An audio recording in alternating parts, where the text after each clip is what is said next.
जय हिंद मेरे प्यारे दोस्तों, स्वागत है आज की एक नई वीडियो में। दोस्तों आज की इस वीडियो में कक्षा 10 हिंदी गद्य के पहले चैप्टर जो कि है मित्रता, उसका पूरा अभ्यास प्रश्न अपने इस हैंड रिटेन नोट्स में लिख करके ले आया हूं। देखो पहले मैं आपको बुक में समझाऊंगा, उसके बाद एक एक प्रश्न का आंसर आपको मैं अपनी इस नोट्स में लिख लिख करके बताने वाला हूँ कि कैसे आपको अपनी नोट्स तैयार करना है, प्लस आपको बोर्ड एग्जाम में कैसे लिखना है। तो ये मान लो कि आपका एक एक डाउट एकदम आसानी से फिनिश होने वाला है। तो चलिए दोस्तों आज की इस वीडियो को शुरू करते हैं। बस वीडियो में आप लोगों को अंत तक जुड़े रहना है, आपको पूरा चैप्टर एकदम आसानी से समझ में आएगा। तो चलिए शुरू करते हैं। तो यहाँ पे देखिएगा दोस्तों, पहला प्रश्न दिया गया है, निम्नलिखित गद्यांशों के नीचे दिए गए प्रश्नों के उत्तर आपको देना है। ठीक है, अब यहाँ पे देखिए पहला गद्यांश आप सभी के सामने स्क्रीन पर आ चुका है। हम लोग कच्ची मिट्टी के मूर्ति के समान रहते हैं, जिसे जो जिस रूप का चाहे उस रूप का करे, चाहे राक्षस बनावे चाहे देवता। ऐसे लोगों का साथ करना हमारे लिए बुरा है जो हमसे अधिक दृढ़ संकल्प के हैं। अब यहाँ पे देखो, यहाँ से लेकर के यहाँ तक रेखांकित अंश है और ये गद्यांश यहाँ से लेकर यहाँ तक पूरा शुरू होता है। तो जैसे मान लो सेम टू सेम गद्यांश आपके एग्जाम में आ गया, तो आप लोगों को करना क्या है, शुरू के 2-3 शब्द उठाना है और ऐसे जैसे मैंने अपनी नोट्स में लिख रखी है ना, शुरू के 2-3 शब्द हम लोग कच्ची, तो हम लोग कच्ची तक लिख देंगे। उसके बाद लास्ट के सहारा रहता है एक तरफ आप लोग लिख देंगे, ऐसे डैश डैश आप लोग कर देंगे। ठीक है, उसके बाद इसके नीचे के क्वेश्चंस देखेंगे, व्याख्या भी मैं आपको बताऊंगा, बस ध्यान से वीडियो को देखते रहो। देखो उपर्युक्त गद्यांश का संदर्भ लिखो। ये तो प्रत्येक गद्यांश के नीचे इस प्रश्न को 100% कन्फर्म है कि आना ही आना है। ठीक है, तो संदर्भ इस चैप्टर के जितने भी गद्यांश आएंगे सब में सेम रहेगा। तो कैसे लिखेंगे, देखिए आप लोग संदर्भ का स्क्रीनशॉट ले लो, सभी गद्यांश में आपको सेम संदर्भ लिखना है। जैसे देखिए, प्रस्तुत गद्यांश हमारी पाठ्य पुस्तक हिंदी के गद्य खंड में संकलित एवं आचार्य रामचंद्र शुक्ल द्वारा लिखित मित्रता नामक पाठ से लिया गया है। ये संदर्भ सभी गद्यांशों में रहेगा, ध्यान देना। ओके, अब देखिए यहाँ पे अगला क्वेश्चन है, रेखांकित अंश की व्याख्या करो। देखो अब इसमें रेखांकित अंश यहाँ से लेकर के यहाँ तक है।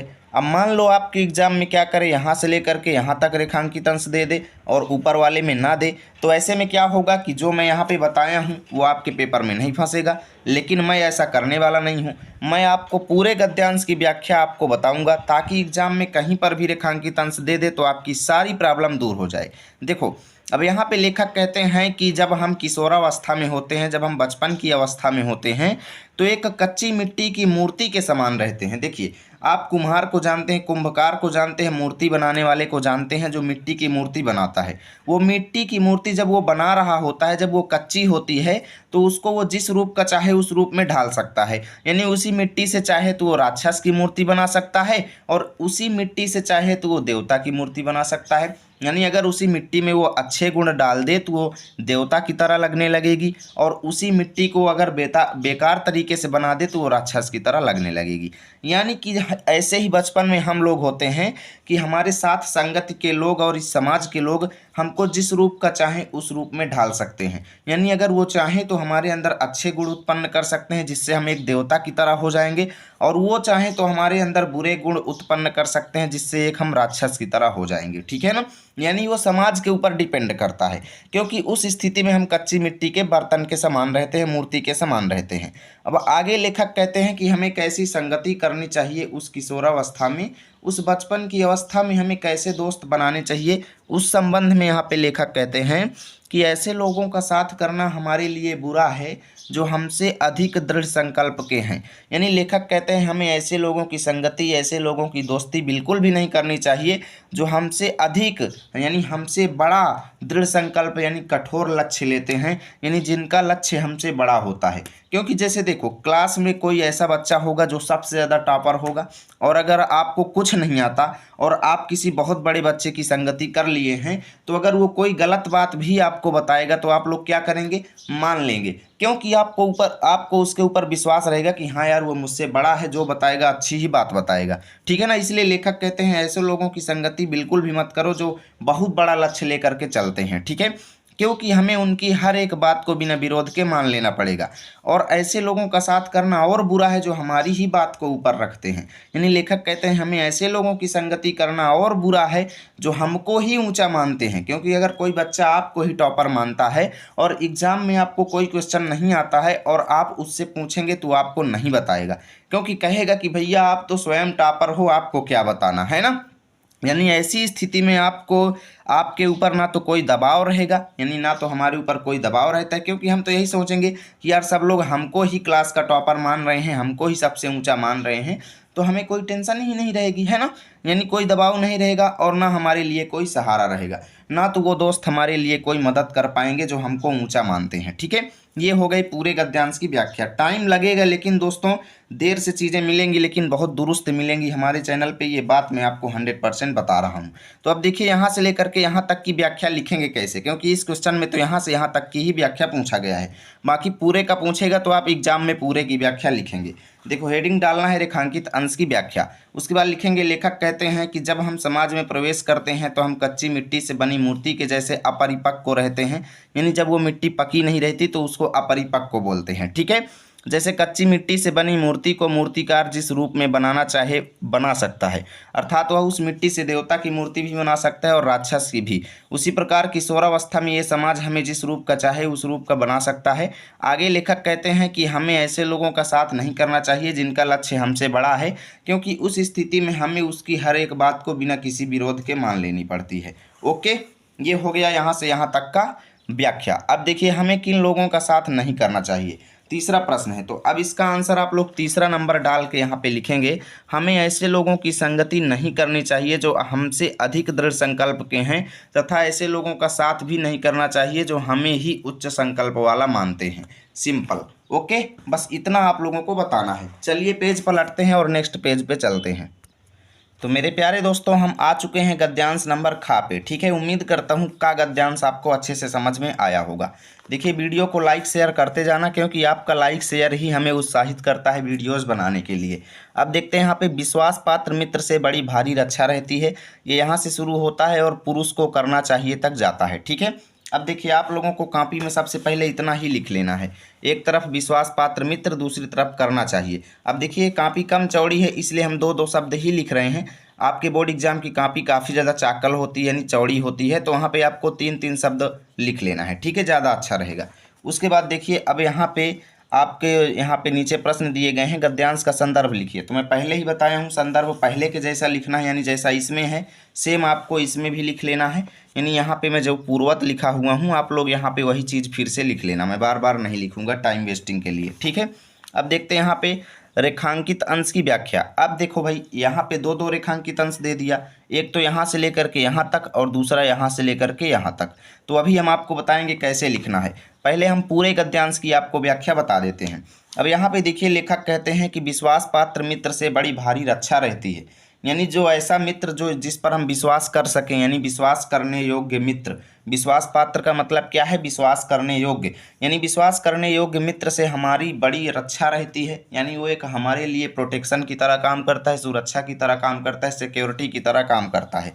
जिसे ऐसा मित्र मिल जाए, यानी जिसे विश्वास पात्र मित्र मिल जाए, उसको समझना चाहिए कि खजाना मिल गया, क्योंकि विश्वास पात्र मित्र जीवन की एक दवा के समान काम करता है। जैसे दवा हमारे शरीर को रोगी होने से बचाती है, बीमार होने पर वो हमको ठीक करती है ना, वैसे ही एक विश्वास पात्र मित्र जो है ना, जब हम कुमार्ग की तरफ जाते हैं, जब हमारे अंदर बीमारियां उत्पन्न होती हैं, यानी जब हमारे अंदर बुराइयां उत्पन्न होती हैं, तब वो हमको एक दवा की तरह काम करके स्वच्छ बनाता है, हमको सुधारता है। ठीक है, और हमें अपने मित्रों से ये आशा रखनी चाहिए, ये उम्मीद रखनी चाहिए कि वे हमें उत्तम संकल्पों से हमें दृढ़ करेंगे, यानी बड़े बड़े लक्ष्यों के लिए हमें मजबूत करेंगे, दोषों और त्रुटियों से बचाएंगे, यानी हमारी गलतियों से, हमारी कमजोरियों से वो हमको बचाएंगे, और हमारे सत्यता, पवित्रता और मर्यादा के प्रेम को वो पुष्ट करेंगे, यानी आगे बढ़ाएंगे। ठीक है, और जब हम कुमार्ग पर पैर रखेंगे, यानी जब हम बुराइयों की तरफ जाएंगे, तब वो हमें सचेत करेंगे, यानी सावधान करेंगे।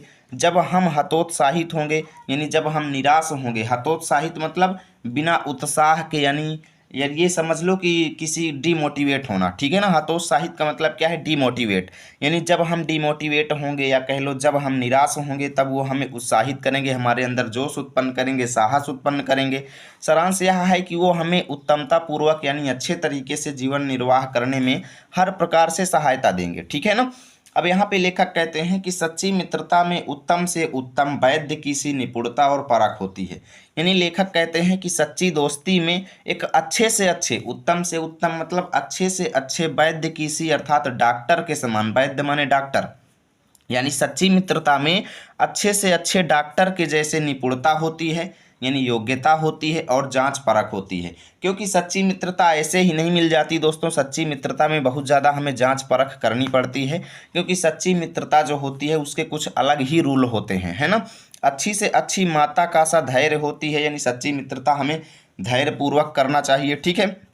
क्योंकि सच्ची मित्रता कोमल होती है, सच्चे मित्र एक दूसरे के ऊपर जी जान लगा देते हैं और एक दूसरे के ऊपर पूरा भरोसा करते हैं, यानी कोमल होती है सच्ची मित्रता। ऐसी ही मित्रता करने का प्रयत्न प्रत्येक पुरुष को करना चाहिए। लेखक कहते हैं ऐसी ही सच्ची दोस्ती करने का प्रयास जो है इस समाज के प्रत्येक पुरुष को करना चाहिए, ठीक है ना। अब देखिए यहाँ पे हम रेखांकित अंश की व्याख्या करेंगे। तो देखिए आपको करना क्या है, सबसे पहले प्रथम रेखांकित अंश की व्याख्या हेडिंग डालेंगे और यहाँ से यहाँ तक की व्याख्या लिख देंगे।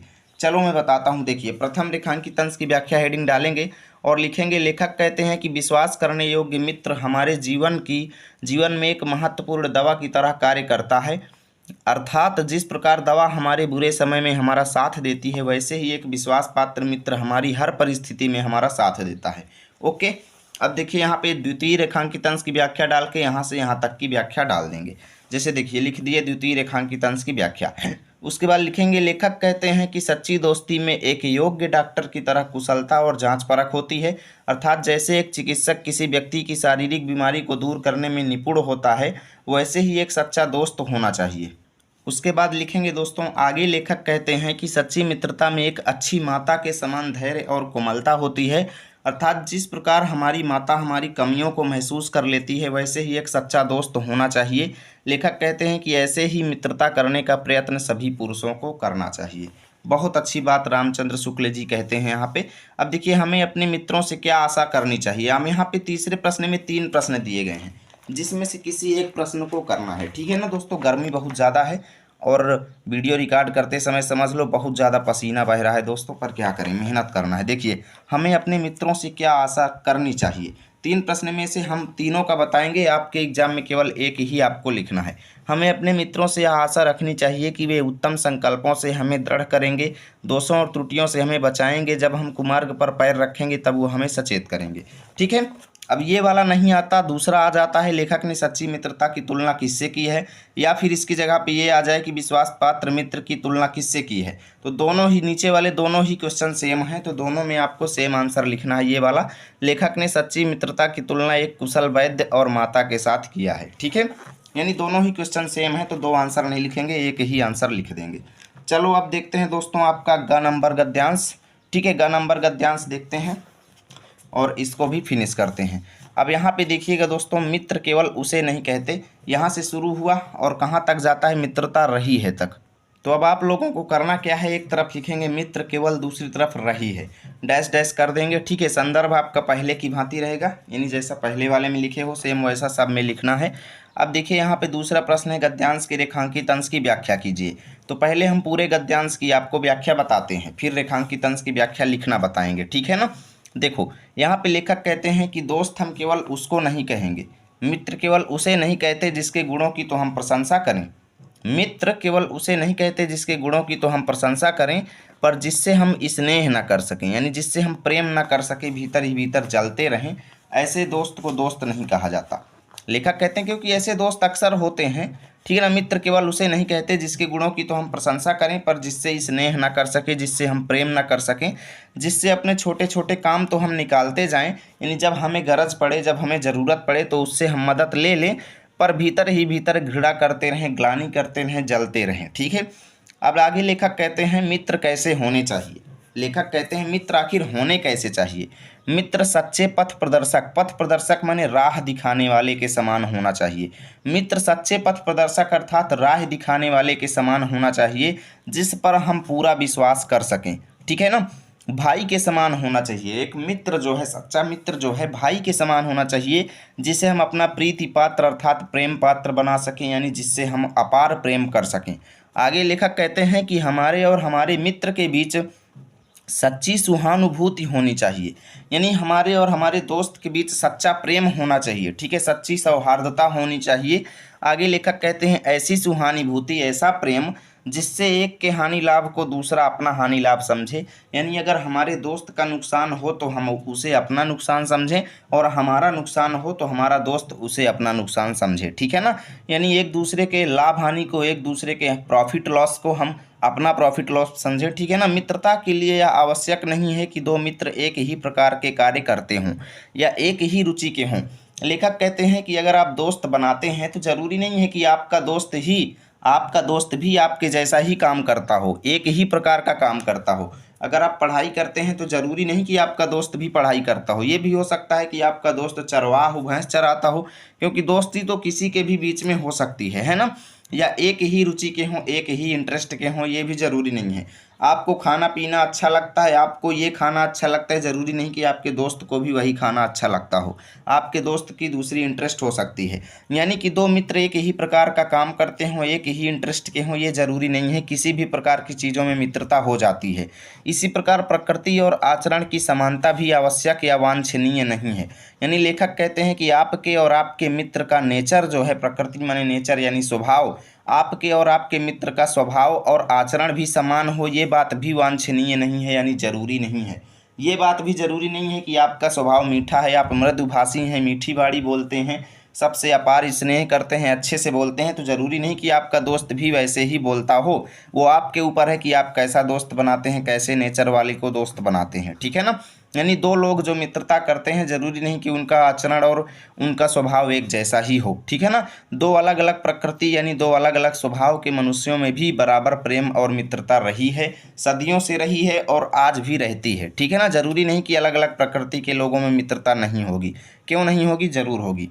अब देखिए यहाँ पे व्याख्या लिखेंगे कैसे, ये चीज़ भी मैं आपको बता देता हूँ। तो देखिए, आप लोग रेखांकित अंश की व्याख्या हेडिंग डालेंगे और लिखेंगे, लेखक कहते हैं कि हमारे और हमारे मित्र के बीच ऐसा प्रेम होना चाहिए कि दोनों एक दूसरे के फायदे और नुकसान को अपना फायदा और नुकसान समझें।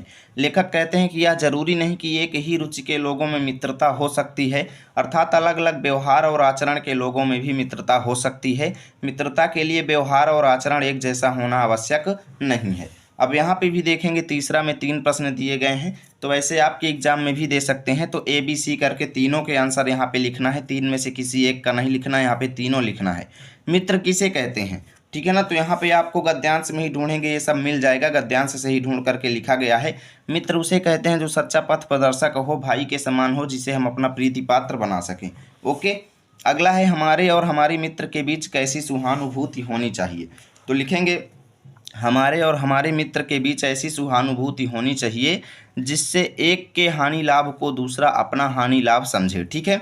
तीसरा है दोस्तों, सच्चा मित्र कैसा होना चाहिए। तो यहाँ पे लिखेंगे, सच्चा मित्र पथ प्रदर्शक के समान होना चाहिए, जिस पर हम पूरा विश्वास कर सकें, भाई के समान होना चाहिए, ठीक है। तो दोस्तों, यहाँ से आज की इस पार्ट 1 को ख़त्म करते हैं। मिलेंगे आप सभी के साथ पार्ट 2 में, क्योंकि देखो हमने गा तक के गद्यांशों को हल करा दिया है, वीडियो ज़्यादा बड़ी हो जाएगी, इसलिए हम यहाँ पे 3-3 गद्यांश एक वीडियो में लेंगे। पार्ट 2 में हम घा, अंगा और चा तक के गद्यांशों को हल करा देंगे, ठीक है। और पार्ट 3 में हम छा, जा और झा तक के सभी गद्यांश को सॉल्व करा देंगे। उम्मीद करता हूँ आपको वीडियो अच्छी लगी होगी। अगर आपको इसका पार्ट 2 देखना है तो हमारे चैनल पे जाके क्लास 10th फुल कोर्स 2025 की प्लेलिस्ट देख सकते हो, या फिर इसी वीडियो के कमेंट सेक्शन में पार्ट 2 का लिंक पिन है, जा करके आप लोग देख सकते हो। वीडियो अच्छी लगी तो लाइक करना, दोस्तों के पास शेयर करना। मिलेंगे आप सभी के साथ अगली वीडियो में, तब तक के लिए जय हिंद, जय भारत।